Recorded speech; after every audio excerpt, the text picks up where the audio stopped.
আজ পড়ছি সপ্তদশ বল্লী। স্থান বেলুড় ভাড়াটিয়া মঠবাটি।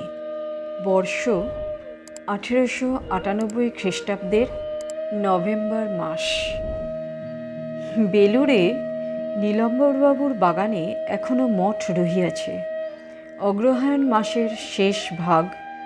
স্বামীজি এই সময় সংস্কৃত শাস্ত্রাদির বহুধা আলোচনায় তৎপর।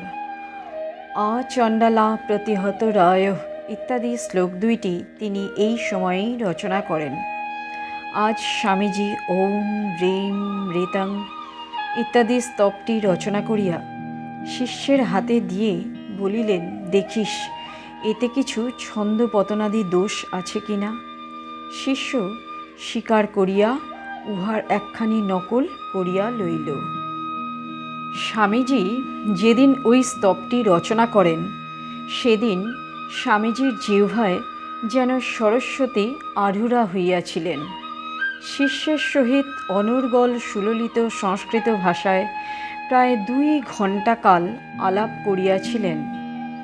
এমন সুললিত বাক্যবিন্যাস শিষ্য মহাপণ্ডিতের মুখেও কখনোই শোনে নাই।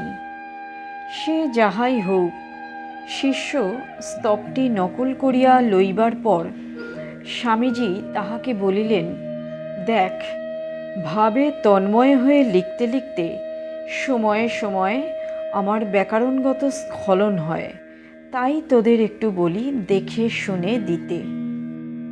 শিষ্য, মহাশয়, ওসব স্খলন নয়, উহা আর্ষ প্রয়োগ। স্বামীজি, তুই তো বললি, কিন্তু লোকে তা বুঝবে কেন? এই সেদিন হিন্দু ধর্ম কি বলে একটা বাংলায় লিখলুম, তা তোদেরই ভেতর কেউ কেউ বলছে কটমট বাংলা হয়েছে। আমার মনে হয় সকল জিনিসের ন্যায় ভাষা এবং ভাবও কালে কালে একঘেয়ে হয়ে যায়। এদেশে এখন ঐরূপ হয়েছে বলে বোধ হয়। ঠাকুরের আগমনে ভাব ও ভাষায় আবার নূতন স্রোত এসেছে। এখন সব নূতন ছাঁচে গড়তে হবে, নূতন প্রতিভার ছাপ দিয়ে সকল বিষয়ে প্রচার করতে হবে। এই দেখ না, আগেকার কালের সন্ন্যাসীদের চাল চলন ভেঙে গিয়ে এখন কেমন এক নূতন ছাঁচ দাঁড়িয়ে যাচ্ছে। সমাজ এর বিরুদ্ধে বিস্তর প্রতিবাদও করছে, কিন্তু তাতে কিছু হচ্ছে কি না আমরাই তাতে ভয় পাচ্ছি। এখন এই সব সন্ন্যাসীদের দূর দূরান্তে প্রচার কার্যে যেতে হবে। ছাই মাখা অর্ধ উলঙ্গ প্রাচীন সন্ন্যাসীদের বেশভূষায় গেলে প্রথমে তো জাহাজেই নেবে না। ওইরূপ বেশে কোনো রূপে ওদেশে পৌঁছলেও তাকে কারাগারে অবস্থান করতে হবে। দেশ, সভ্যতা ও সময় উপযোগী করে সকল বিষয়েই কিছু কিছু চেঞ্জ করে নিতে হয়। এরপর বাংলা ভাষায় প্রবন্ধ লিখব মনে করেছি। সাহিত্য সেবীগণ হয়তো তা দেখে গালমন্দ করবে, করুক, তবু বাংলা ভাষাটাকে নূতন ছাঁচে গড়তে চেষ্টা করব। এখনকার বাংলা লেখকরা লিখতে গেলেই বেশি ভার্বস ইউজ করে, তাতে ভাষায় জোর হয় না। বিশেষণ দিয়ে ভার্বের ভাব প্রকাশ করতে পারলে ভাষার বেশি জোর হয়। এখন থেকে ওইরূপ লিখতে চেষ্টা কর দেখি।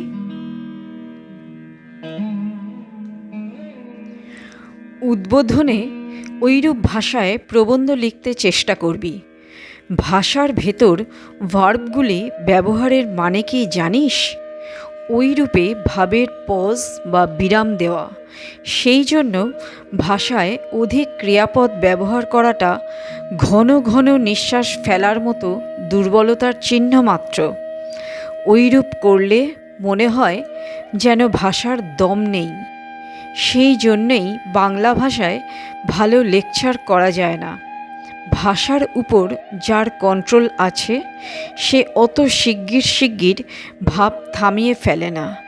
তোদের ডাল ভাত খেয়ে শরীর যেমন ভেতো হয়ে গেছে, ভাষাও ঠিক সেইরূপই হয়ে দাঁড়িয়েছে। আহার, চাল চলন, ভাব, ভাষাতে তেজস্বিতা আনতে হবে। সব দিকে প্রাণের বিস্তার করতে হবে, সব ধমনীতে রক্তপ্রবাহ প্রেরণ করতে হবে, যাতে সকল বিষয়েই একটা প্রাণ স্পন্দন অনুভব হয়। তবেই এই ঘোর জীবন সংগ্রামে দেশের লোক সারভাইভ করতে পারবে, নতুবা অদূরে মৃত্যুর ছায়াতে অচিরেই এ দেশ ও জাতিটা মিশে যাবে। শিষ্য: মহাশয়, অনেক কাল হইতে এদেশের লোকের ধাতু একরকম হইয়া গিয়াছে, উহার পরিবর্তন করা কি শীঘ্রই সম্ভব? স্বামীজি: তুই যদি পুরানো চালটা খারাপ বুঝে থাকিস তো যেমন বললুম নূতনভাবে চলতে শেখ না। তোর দেখা দেখি আরও 10 জনে তাই করবে, তাদের দেখে আরও 50 জনে শিখবে। এই রূপে কালে কালে সমস্ত যাত্রার ভেতর ওই নূতন ভাব জেগে উঠবে। আর বুঝেও যদি তুই সেইরূপ কাজ না করিস তবে জানবি তোরা কেবল কথায় পণ্ডিত, প্র্যাকটিক্যালি মূর্খ।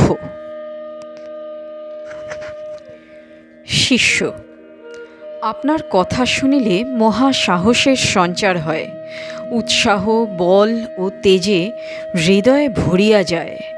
স্বামীজি: হৃদয়ে ক্রমে ক্রমে বল আনতে হবে। একটা মানুষ যদি তৈরি হয় তো লাখ বক্তৃতার ফল হবে।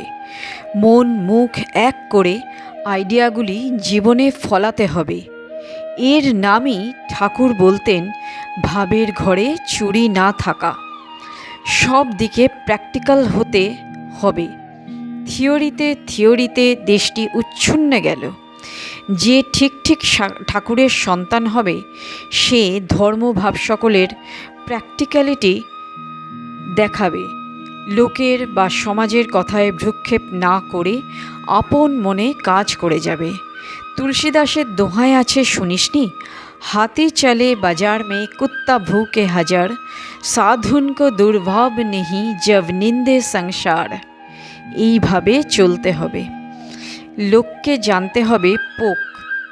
তাদের ভালো মন্দ কথায় কান দিলে জীবনে কোনো মহৎ কাজ করতে পারা যায় না।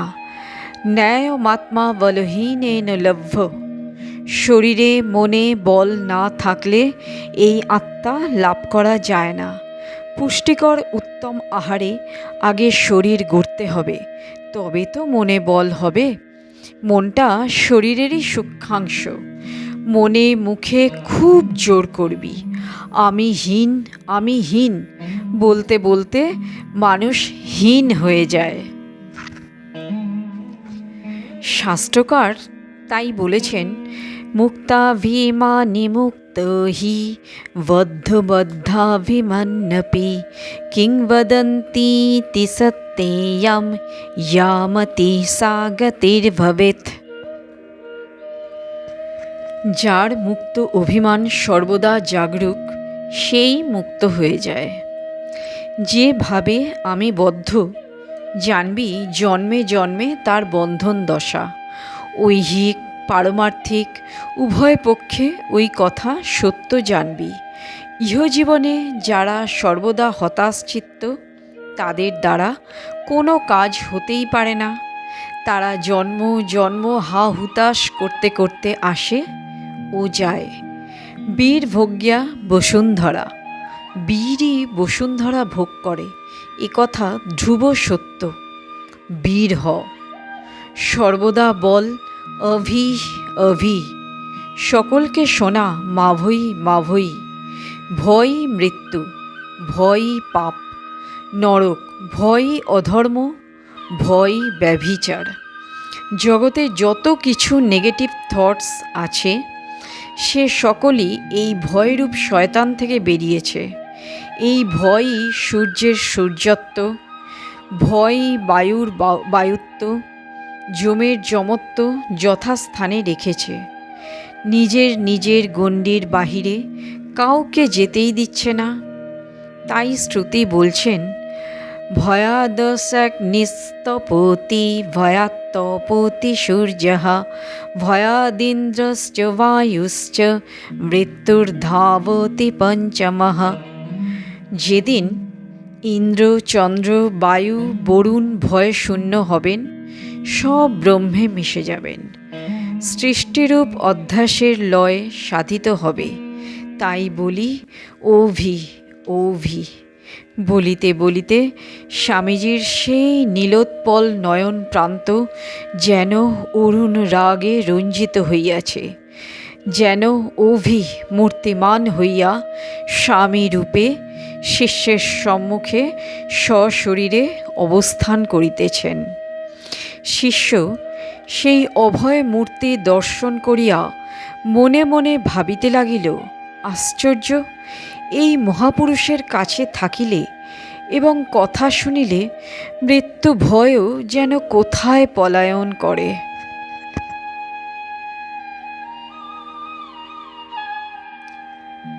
স্বামীজি আবার বলিতে লাগিলেন, এই দেহ ধারণ করে কত সুখ দুঃখে, কত সম্পদ বিপদের তরঙ্গে আলোড়িত হবি, কিন্তু জানবি ওসব মুহূর্তকাল মাত্র স্থায়ী।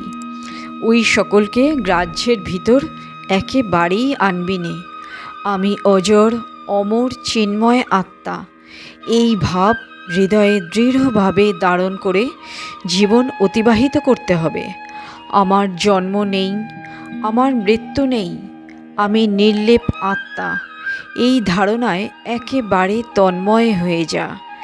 একবার তন্ময় হয়ে যেতে পারলে দুঃখ কষ্টের সময় আপনি আপনি ওই ভাব মনে দাঁড়িয়ে যাবে।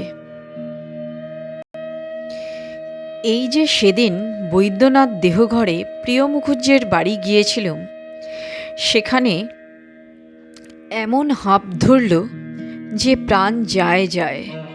ভেতর থেকে কিন্তু শ্বাসে শ্বাসে গভীর ধ্বনি উঠতে লাগলো, সোহহম সোহহম।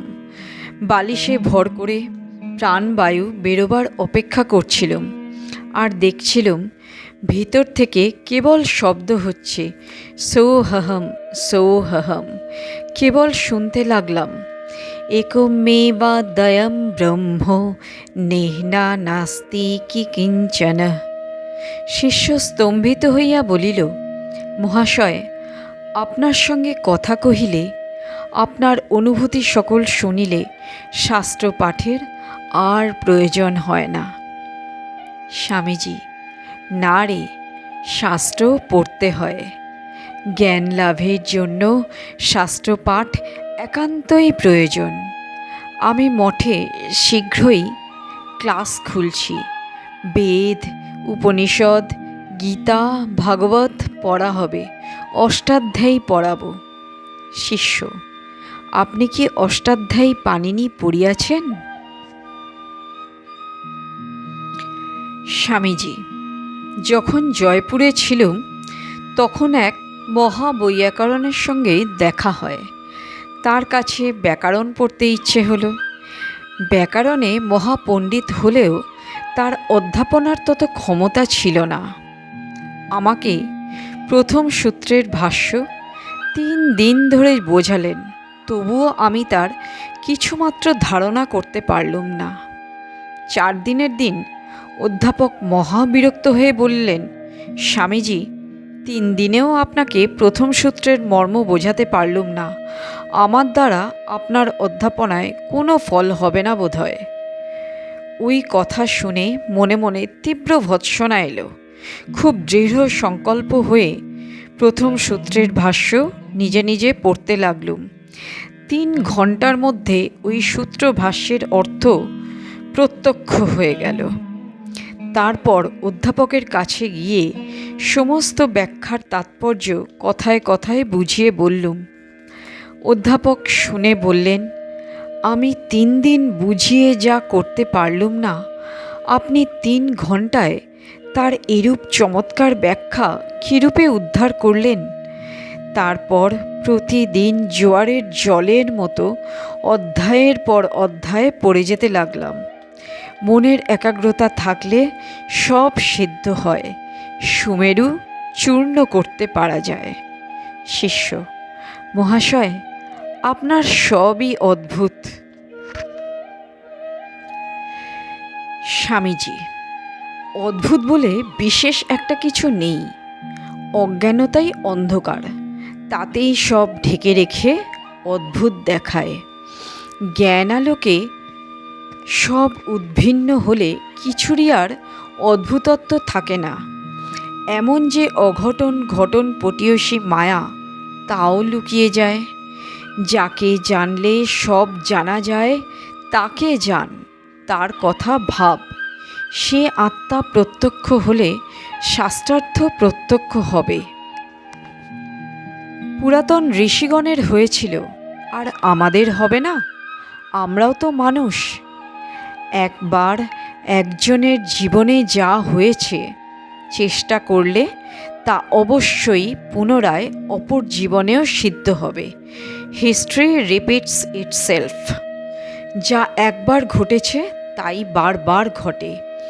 এই আত্মা সর্বভূতের সমান, কেবল প্রতি ভূতে তার বিকাশের তারতম্য আছে মাত্র।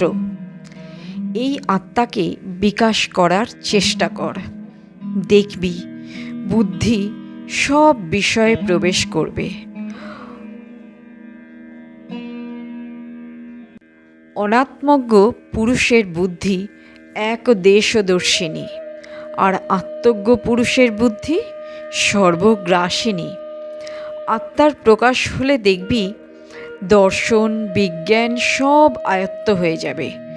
সিংহ গর্জনে আত্মার মহিমা ঘোষণা কর।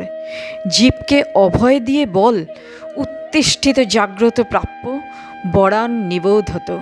Arise, awake and stop not till the goal is reached. নমস্কার।